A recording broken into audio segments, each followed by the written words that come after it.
Welcome to the JJ's Declutter podcast, where we tackle the mess and stress to make space for what truly matters. I'm Janis, here with Julie, and together we're sharing our best tips, tricks, and a little humor to help you declutter your home, mind, and life. Whether it's procrastination or piles of stuff, we're here to help you make real progress. Let's dive in. Hi, everyone, and welcome back to the JJ's Declutter podcast.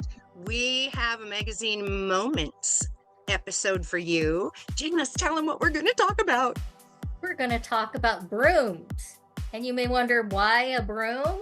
Well, we've been on a cleaning mission lately, and we wanted to talk about the broom because the broom is one of the oldest human inventions.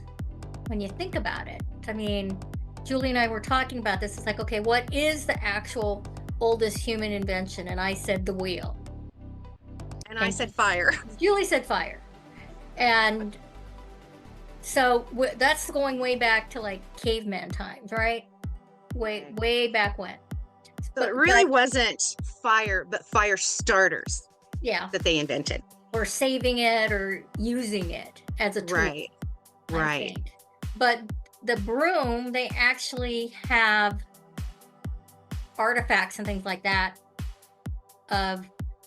or drawings or something of people using things that are brooms. So we have two articles we're going to talk about. The first one is from enchantedlivingmagazine.com, and it is called Brooms and Besoms, History and Lore, and it's by Charlotte Baker. And it's fascinating. It actually is fascinating. So the earliest brooms, they say, were likely like leafy branches or bundles of twigs that you held in your hand, which makes sense because you're increasing the surface area and you're pulling it along the surface and getting rid of dust and dirt, right? Rather than just wiping it with their hand or with a cloth, because I think cloth was really expensive back then. Right? So if you could use something that was natural and replaceable, then it actually makes more sense to do that, like use twigs or husks or grasses or feathers, things like that. Mm-hmm. And they say that eventually someone thought to add a handle to their sweeping bundle. And so the broom as we know it began to take shape. Right. So by the Middle Ages, the most common form of broom in use in Western Europe was the twig besom. And despite being introduced to Italy from Syria in the 15th century, the broom corn would not become a common broom material until the early 19th century in America. In the modern broom making community, besom typically refers to a broom with a long handle and a round brush, sewn or unsewn, and made with any of several materials. So they use twigs, broom corn, broom sedge, while the general term broom is the default for one that's been clamped and sewn flat for the purpose of efficient sweeping. Mm-hmm. And we all think the reason we kind of also want to talk about brooms is because this month is Halloween's month, and they've been associated with witches for centuries. They certainly have. Yeah, so that's another reason why we wanted to talk about it. And the first person known to confess to flying on a besom was a man, and he was a priest. So he was arrested and charged with witchcraft. So, it stays the same. The story all stays the same. People want to persecute people that they don't understand and all this other stuff. But anyways, let's talk about actual brooms and superstitions that are associated with brooms. Because I think this is kind of funny too. Though it's a lowly household implement, the broom took on such glamour that it became the object of a myriad of superstitions, many of which are alive and well today. So here are a few. It is considered unlucky to sweep dust out of a door after nightfall. just That's so you know. interesting. I've never heard that one, but I have heard of never sweep on New Year's Day or you'll sweep away all your luck for the coming year. I Oh, have heard that wow. one. It gives you an excuse to be kind of lazy on New Year's Day after partying all night on New Year's Eve. And this one's interesting. So, if a visitor is overstaying his welcome, stand a broom up behind the door of the room in which he's, in, and he's soon going to grow uncomfortable and leave. I think I'm going to try that. Oh, and this also has to do to prevent the return of an undesirable overnight guest. Sweep the room he or she slept in as soon as possible after their departure. I haven't tried that one. Well, I don't know, maybe because you go in there and you neaten it up usually. Mhm. Yeah. So, if you stand a broom beside the front door, it bars the entrance of negativity. I don't believe that one. I know. Because I leave Sorry. my Had broom one on by my the front porch door for quite often, just because it gets love there. Oh my And gosh. well, okay, now this one, if one sweeps under the feet of an unmarried person, he or she will never marry. I don't think that's true. But if an unmarried woman steps over a broom that's lying on the floor, she will become a mother before she becomes a wife. So that tells you that you should pick up all your brooms if they hit the floor, so none of your kids will step over them.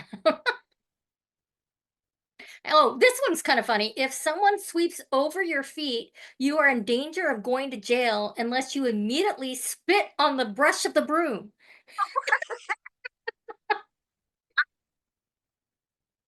Yeah, that's awesome. Oh my gosh. So if you want to bring rain within 3 days, you're going to dip a broom in a bucket of water into which has dried fern has been crumbled. And then you're going to hold your broom aloft, shaking the water out to simulate rainfall. And that's going to start. It's going to get you rain in 3 days. So that's the history and the lore of brooms. So now we're going to go to types of brooms and their best uses. It's from Better Homes and Gardens, and it's a little bit more scientific, I think, than what we were just talking about. So, whether you're sweeping up crumbs, cobwebs, or chaos, having the right broom really does make all the difference. It's basically you need the right tool to get the right job done. So, here are some of our most common broom types and the ideal surfaces that they work for. Want to Yeah, start, Janice? yeah, sure. So number one is the angled broom, or they used to be called the corner broom. And this is the one that they sell like at Costco for, I don't know, $13 for two with one dustpan and all that stuff. It's best its best use is for corners, baseboards, and tight spaces. The angled bristle makes it perfect for getting into tight corners and under furniture, and it's great for indoor use, especially in kitchens and bathrooms. Mhm. And it's usually made out of a synthetic material, like I don't know what polyester, or I don't know what those Right, bristles are made out of. right, right. Um, the second broom we have on our list is a push broom. So these guys, you all probably remember push brooms because when I was growing up, we always had the great big push broom They're that we black would use. bristles. Yep. Yeah, and we would use it for the garage and the patio and the driveway and all that kind of stuff. Um, it has the wide head and it's built to be big and push a bunch of stuff Yep. and all that dirt and debris. It does come with soft bristles if you want for dust, or stiff bristles for the Yes. heavy debris. um, so it's really good for sweeping sawdust and leaves and gravel and all that kind of thing off of larger areas. Yes.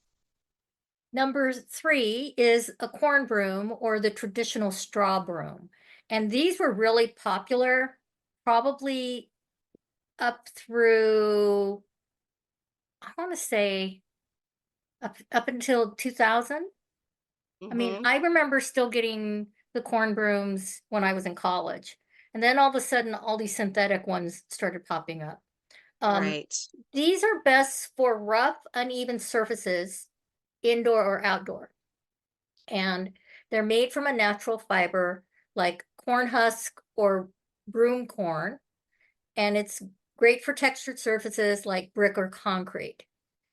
And it's thought to be the original witch ride, which makes a great seasonal decor. Although, when I think of seasonal decor, I think of that cinnamon broom that they have at Trader Joe's that comes around in the fall.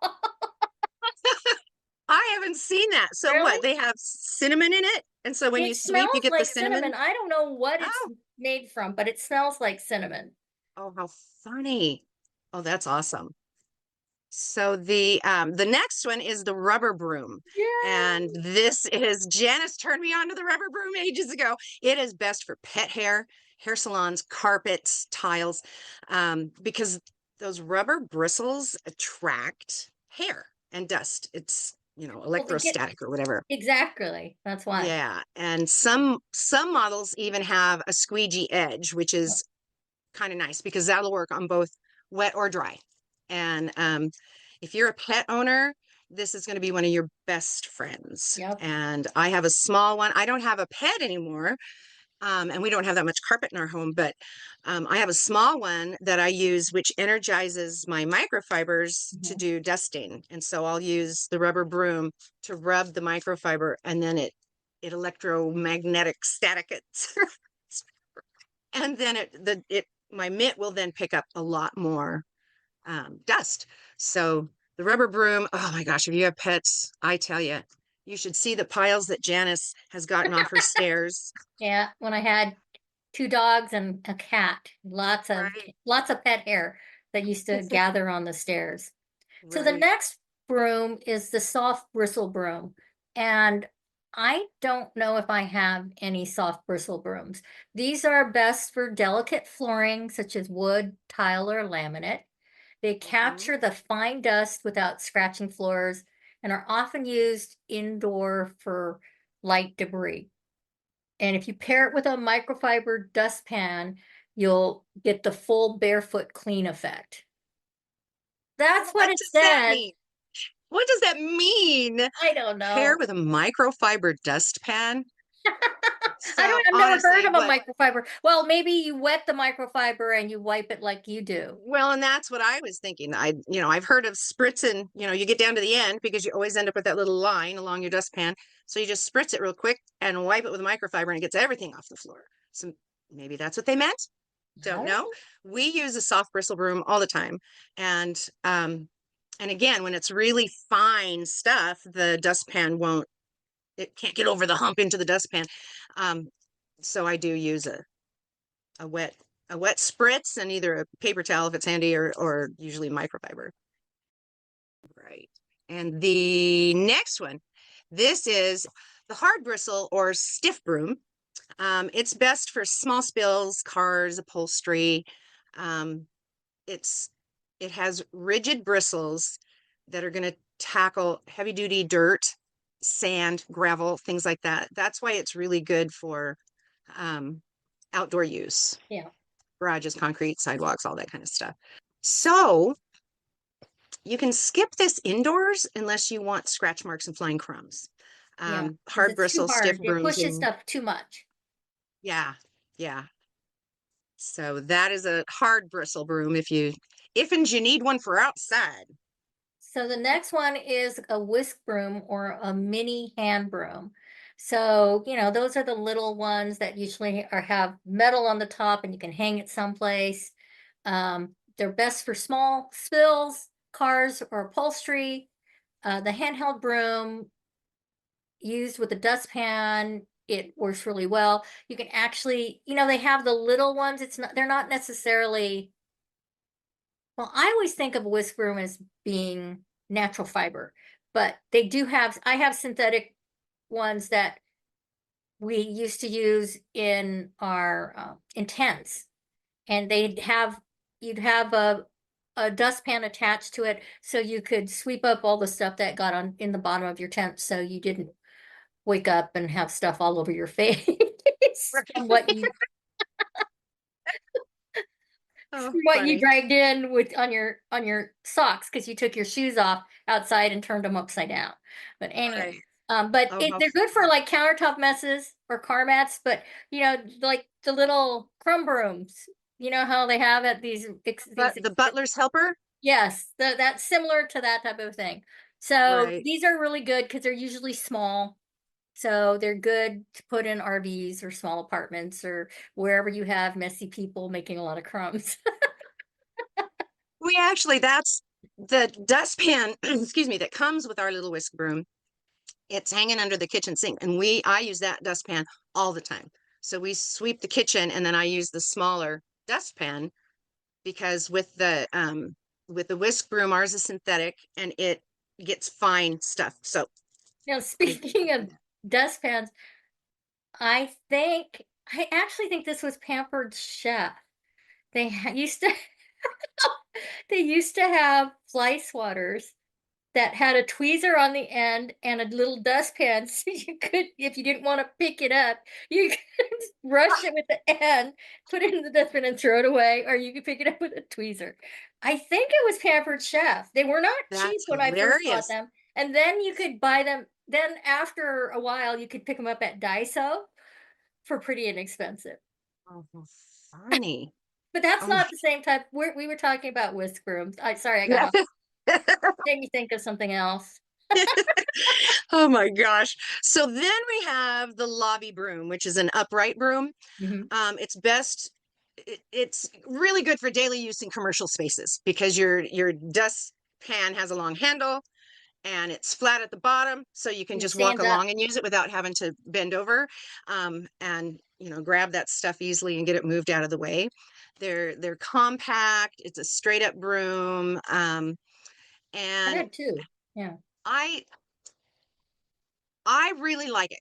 My daughter has one in her kitchen that works fabulously, so I thought I need one of those. So I ordered one and love the dustpan part, but the broom is crappy. It's just really bad quality. So I'm going to give it in a free pile, and I'm going to give that away and get a new one because honestly, when I'm at my daughter's, there's dogs, there's kids, there's all that stuff. And so it's really handy for me not to have to bend over, but I can help clean up around the house.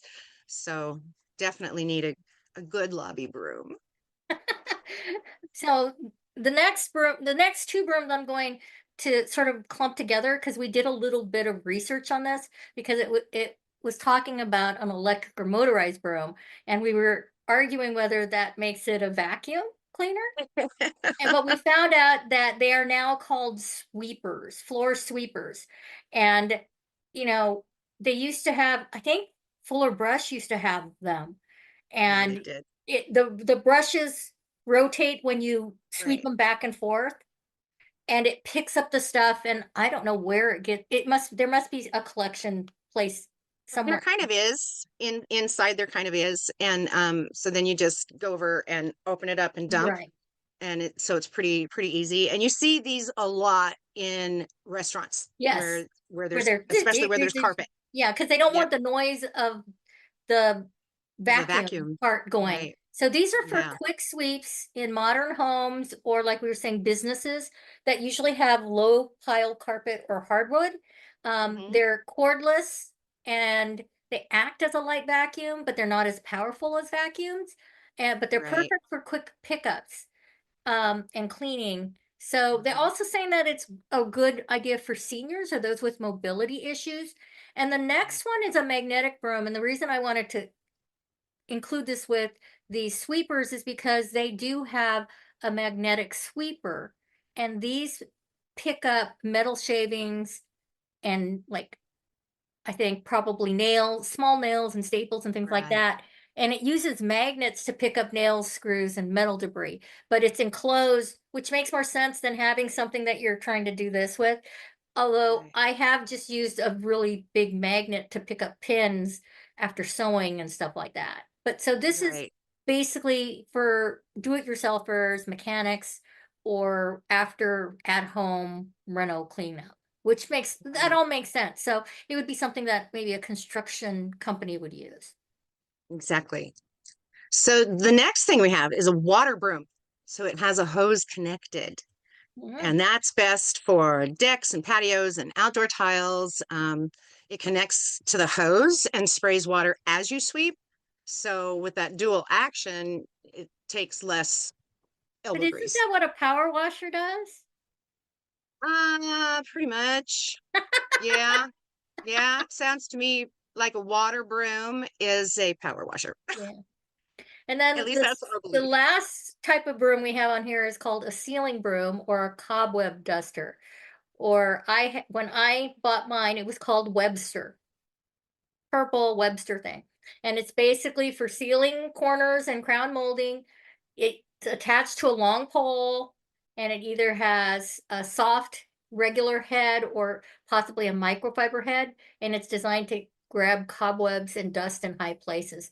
And the extendable versions help reach things without having to get out a ladder. So those Right. are so as we got further along the list, the brooms got much more specialized, Right. right? Right. Absolutely. And for my ceiling broom, I use my broom and and I put a microfiber on top of it, and I can do that. Or I use my long-handled Swiffer. So Swiffers are more duster than broom, but I do use my Swiffer quite often in place of the broom when it comes to reaching things I used to do with my broom and microfiber. I can now do with a Swiffer.